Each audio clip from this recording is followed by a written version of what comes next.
hate to say it to you, but you better lock up your medicine cabinet. If you're a grandparent and you have your grandkids coming over to see you a lot, to me that's a warning sign. A disturbing trend in the nation's growing drug problem. The face of the opioid crisis is getting younger. We cannot address the problem of gun violence without addressing the problem of our Black brothers and sisters' lives lost every single day. San Diego students participating in this weekend's March for Our Lives are preaching inclusion along with action. And the Democrats and Republicans representing San Diego in the House have found an issue they can all agree on, that something needs to be done about cross-border sewage spills. KPBS Evening Edition starts right now.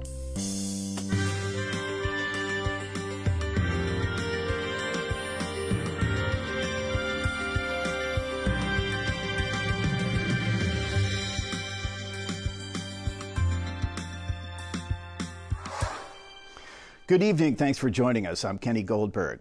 In response to a rise in drug overdose deaths, San Diego County wants to triple its spending on addiction treatment.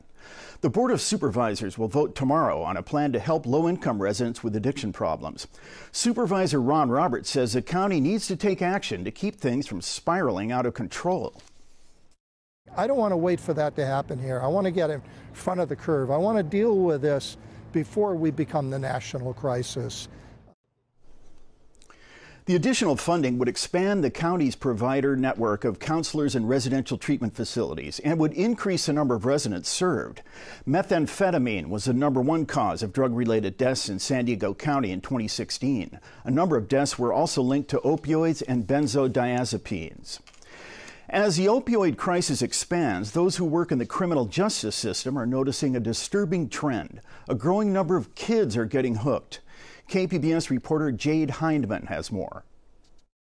In communities across the country, there is something snatching away bright futures and turning children into addicts.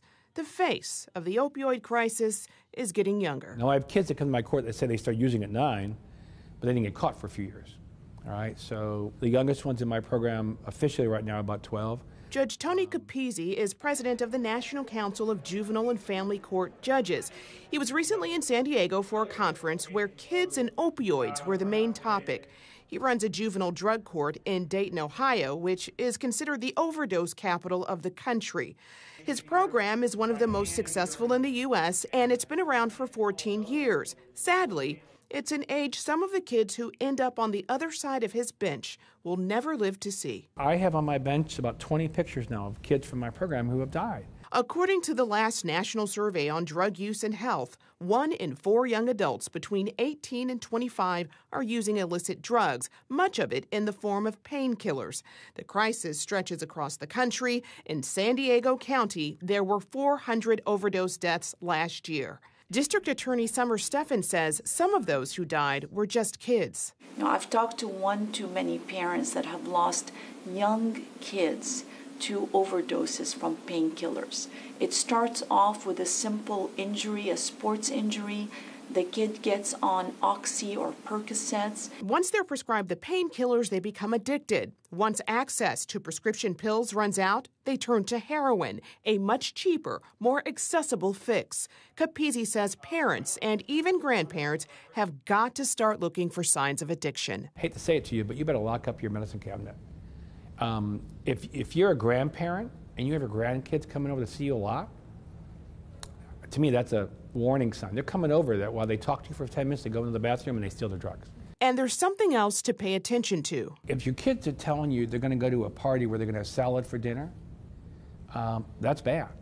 Because a salad dinner means the access to the party is you to take 5 pills from your parents' medicine cabinet. And you go to the party, 5 pills, maybe uppers, maybe downers, whatever. You throw them in the salad bowl. They get mixed up. Then the kids take 1 or 2 beers with 2 pills, whatever's in there, to get high. And that's a salad party. And nobody knew what that was. Until it was too late. Last Christmas, I had 4 kids die. 2 young men, 2 young women, 2 guys came back from college. They had been clean. They went to a party. They took a pill they thought was not much. It was fentanyl, and they died. He says fentanyl can be thousands of times more potent than heroin. It's synthetic, it's cheap, and it's often cut with other opioids bought on the streets. One dose is fatal. So right now, all over the country, states are looking at legislation to change prescribing practices so patients aren't turned into addicts. In California, Senate Bill 1109 requires more patient education when prescribing opioids, especially for kids. We need to tell the truth. We need the pharmaceutical industries to tell our consumers the truth. And so this law would require labeling that would tell consumers that these painkillers can result in overdose deaths and that they are addictive. In Ohio, they're pushing for a bill that would limit opioid prescriptions altogether. Right now, doctors give you drugs for 30 days. It's too long. So there's a bill being pushed out that says doctors can give you drugs for 3 days and that's it.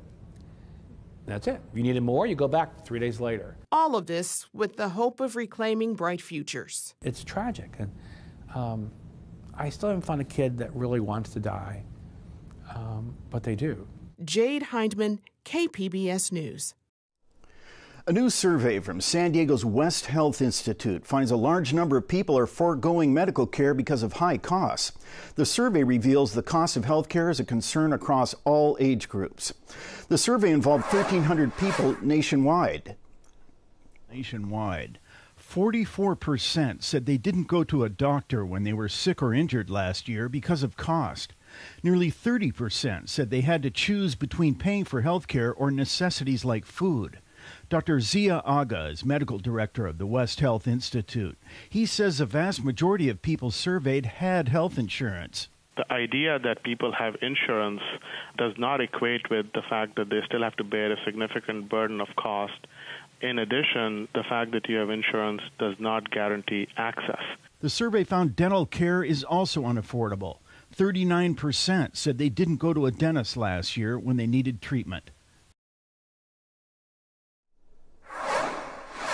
More than 1 million cigarette butts were collected in the U.S. this year. That's why, for the third time, Democratic Assembly member Mark Stone is trying to make them illegal. Earlier this month, Stone introduced a bill to make cigarettes with filters illegal. This time, it tacks on a fine of $500. Stone argues that filters are toxic to wildlife and they provide no health benefits. The tobacco industry is fighting the bill, saying it would change a significant component of a tobacco product that the FDA regulates, not states. Many San Diego students who participated in Saturday's March for Our Lives plan to keep demonstrating against gun violence in schools. Students from 18 schools have already signed up to lead campus walkouts on April 20th. KPBS education reporter Megan Burks says these youth advocates are focusing on inclusion as much as they are on action. About a dozen students from area schools spoke at Saturday's march, from college-age youth to preteens. In the book of Leviticus in the Torah, one of the many things the Hebrews are told is, do not stand idly by while your neighbor's blood is shed. This verse directly impacts this issue today. And they represented multiple faiths and ethnicities. We cannot address the problem of gun violence without addressing the problem of our black brothers and sisters' lives lost every single day.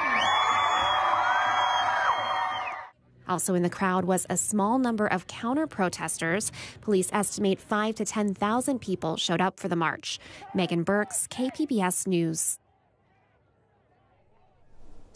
On the national level, student activists also want to make sure that students of color aren't left out of the discussion on gun violence. AP reporter Noreen Nasser has more. I am marching for my boyfriend who was murdered before he could even apply to FAMU. My city shines no more. Too many suns are gone. My name is Lauren and I have had enough. It was a tearful start to an emotional day as Washington residents opened their streets to hundreds of thousands of Americans demanding gun reform. And in a city that's lost a number of its youth to gun violence despite its strict firearm laws, the message for many was personal. That's right. Tyrone Parker's son was shot and killed more than 20 years ago. He's witnessed gun violence take its toll on Washington's inner city over the years. And while surrounded by throngs of newly energized people, he noted a disparity in the response to gun-related deaths of black children.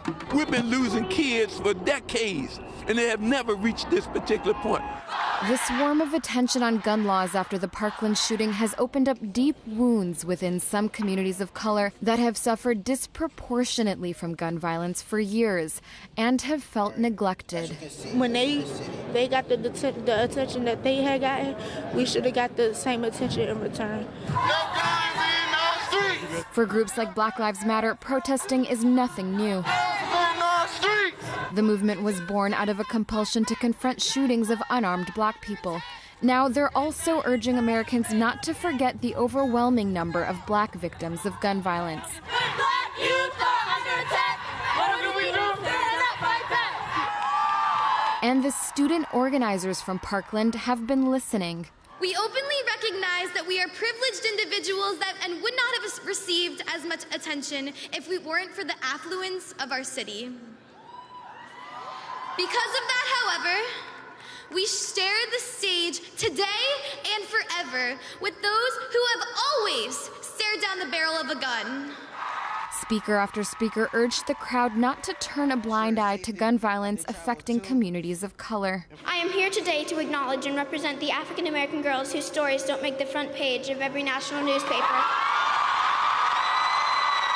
For decades, my community of South Los Angeles has become accustomed to this violence. It is normal to see flowers honoring the lives of black and brown youth that have lost their lives to a bullet. It's time to stop judging youth that look like me or my brother that come from impoverished communities any different than anyone else. It's time for America to notice that everyday shootings are everyday problems. It is a message Parker has been waiting for.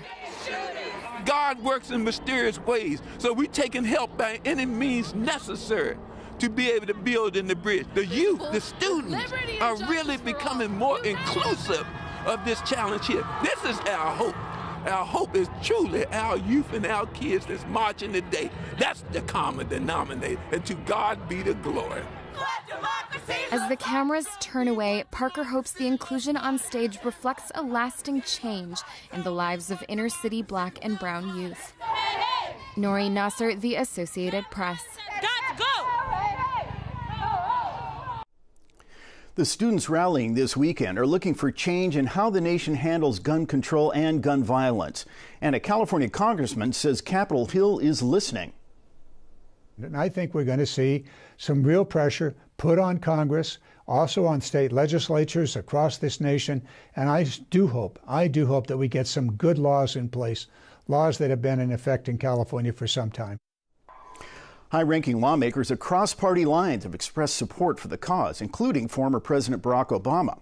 California lawmakers are pushing a number of gun control measures this session in the state legislature. A U.S. gun maker in business since the early 1800s is in financial trouble. Remington filed for bankruptcy over the weekend. The company lost investors following the 2012 Sandy Hook shooting, where the shooter used their popular Bushmaster rifle to kill 26 people, including 20 first graders. The gun company plans to turn over control to creditors. It's not clear what will happen to its 3,500 employees. A San Diego man who was fighting to remove his designation as a gang member has failed. Tyrone Simmons was one of the first to legally challenge a state database documenting members. He sued the San Diego Police Department over his inclusion in the database called Cal Gang. But a judge ruled Simmons should still be listed as a gang member. KPBS reporter Claire Tregesser has details. A judge ruled Tyrone Simmons will stay in the database until his name is purged in 2019. Simmons used to be in a gang, but says his involvement ended when his daughter was born 10 years ago. His lawyer, Danielle Iredale, says that means he should have been removed from the database, but he wasn't. Tyrone did what the criminal justice system says it wants. He made a mistake, paid his debt, and then changed his life for the better. She plans to appeal the decision. During the proceedings, a city attorney had a private meeting with the judge to show her privileged information that demonstrated Simmons was still affiliated with gangs. Most of that information was kept private even after the ruling. A spokesman for the city attorney's office said he did not have a comment on the ruling. In 2016, a state audit showed the CalGang database had several errors, including listing more than 40 infants as gang members. Claire Tregesser, KPBS News. San Diego's congressional delegation is speaking up about the region's cross-border pollution problem. KPBS environment reporter Eric Anderson says the group has issued a joint letter. The 5 members of the House of Representatives found some common ground over the region's cross-border sewage woes. Democrats Scott Peters, Susan Davis, and Juan Vargas joined Republicans Darrell Issa and Duncan Hunter in asking the Department of State's Inspector General to investigate the cross-border spill situation. The letter also asks for a review of the behavior of the International Boundary and Water Commission. That's the federal agency that was established to deal with border-related water and pollution issues. The congressional delegation says the IBWC is charged with and has the capacity to deal with the pollution situation. The lawmakers say the spills have severely impacted residents in the region, and they are asking for more accountability. Eric Anderson, KPBS News. State transportation officials have released a report on various suicide prevention methods that could be used on the Coronado Bridge.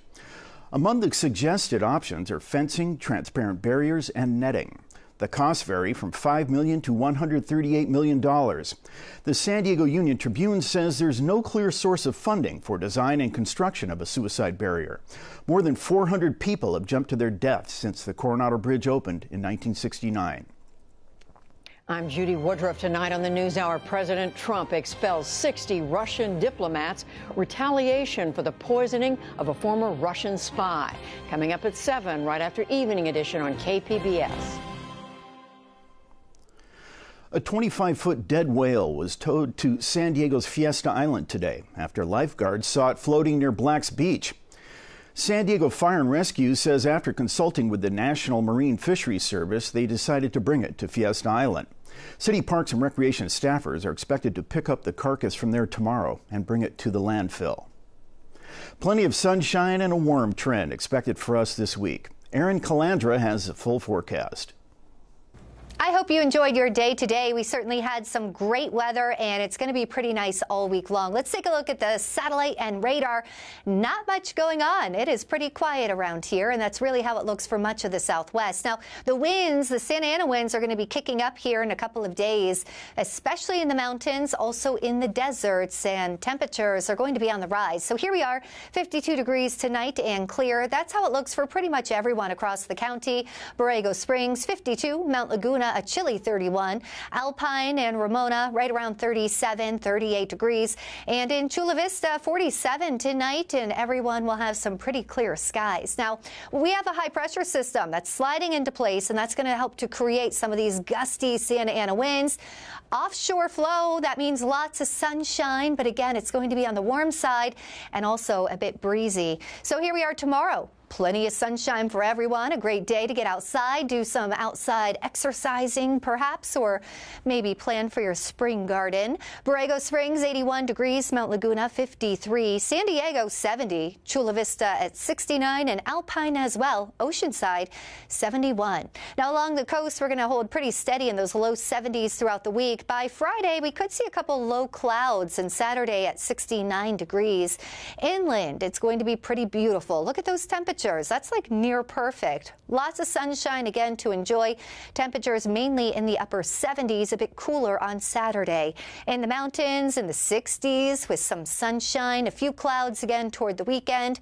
And in the deserts, nice and warm in the 80s, even reaching 90 by Friday with a couple of high clouds.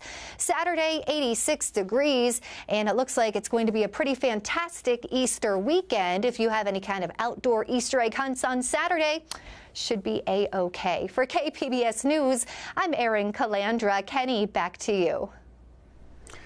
A woman whose name became synonymous with a key movement in the civil rights movement has passed away. The family of Linda Brown says she died over the weekend in Kansas. She was the girl at the center of the 1954 U.S. Supreme Court ruling in the Brown versus Board of Education case. The ruling struck down separate but equal laws and paved the way for desegregation of public schools. Linda Brown was 76. Many women spend years of their life, masses of money, and a lot of time dyeing their hair to cover gray. But now a counter-revolution is taking place of women who are letting their silver shine through. KPBS reporter Allison St. John spoke about this gray pride movement with Lorraine Massey, author of the new book, Silver Hair, a handbook on how to say goodbye to the dye and let your natural hair shine. Lorraine, thank you so much for being here. It's a pleasure. Thank you for having me. Well, I'm delighted to have you because, just full disclosure, I went through this process of, I just let go of the dyeing my hair 2 or 3, 4, 5 years ago, and it was such a relief. Your hair is gorgeous. But I did feel very alone going through that process. Yeah. And now it seems like there's a whole trend, and you've written this beautiful book. Yes. Showing, tell us what it was that made you first think this is worth writing about. Well, a lot of it was because I am a hairdresser and I'm behind the chair every day. I noticed most of my clients were craving the same thing, was to be free, but they didn't know how to. How do we go about it? We kept colouring it, and then all of a sudden the colour wasn't adhering to the hair anymore. But we were talking a lot of women going through this, and then after a while they're like, who are they kidding, you know? And I guess it's not always been the case that American women have dyed their hair, but now, what, 3/4 of women do dye their, or say they dye their hair. So. And the big thing is, what I've realised through writing this book is how many young women are dyeing their hair. So every interview that we did, most of the ladies were 16 when they started going silver, and here they are in their 50s, and they're saying to themselves, what am I doing? I'm just doing it out of default. You know, all these years of chemicals and expense and time. So I think once you open up the Pandora, it's like opening up Pandora's box. Once you just open up the conversation, just the conversation alone, you could be there for, like you said, we could get a round table together and be here for hours. There's a lot of things stopping women from just letting their hair go natural, isn't there? I mean, one of them might be their significant other, you know, might say, I don't want you to go grey. Yes, actually, Jen in the book, her husband came to one of the photo shoots, and he came and she said, he's not very happy that I'm doing this. She said, but I want to do it, and I know he's going to have to be okay with it. And there are all these great role models now, like you know, Game of Thrones, with the dragon lady. Yes. She looks fabulous, and she does. has white hair. And she does have white hair, but she's also a goddess. You know, she's had so many things go against her, and she's showing another thing, a strong woman. So, you know, and the same with like Frozen, Elsa, and I think that's what a lot of people, you know, emulated, was these young women who are really strong, you know, that fought through these things by being alone. Right. So it's, you know, I know it's a Disney thing, but we're living this every day of our lives. There is this thing about being liberated and being strong and feeling strong within yourself, and we're all different. We're all individual. Every single silver siren I've met, they're completely different. Do you think we're changing standards of what is beautiful? We are. This group of women, this generation, because we have to, and I don't want my kids or my grandkids to think that as soon as they get their first silver, they're going to have to cover themselves up. I'd love to think that all these young girls that are coming up with silver patches in their hair won't feel the need to have to cover themselves up, because you'll be amazed at how many young girls out there have silver in their hair already. So any words of advice to somebody who's at that threshold and is hesitating? Yes, well, try and be around as many positive people as you can, and if anyone does say anything negative, just say, I value the opinion you keep to yourself. And you know, no, it isn't easy, and the book will help you, because there are realistic photos in there to see if you can do it, and do it from where you're at. You know, sometimes drastic changes are not great, but maybe start with one rogue streak, maybe let a little piece grow out in the back just to see what the colour is in its entirety.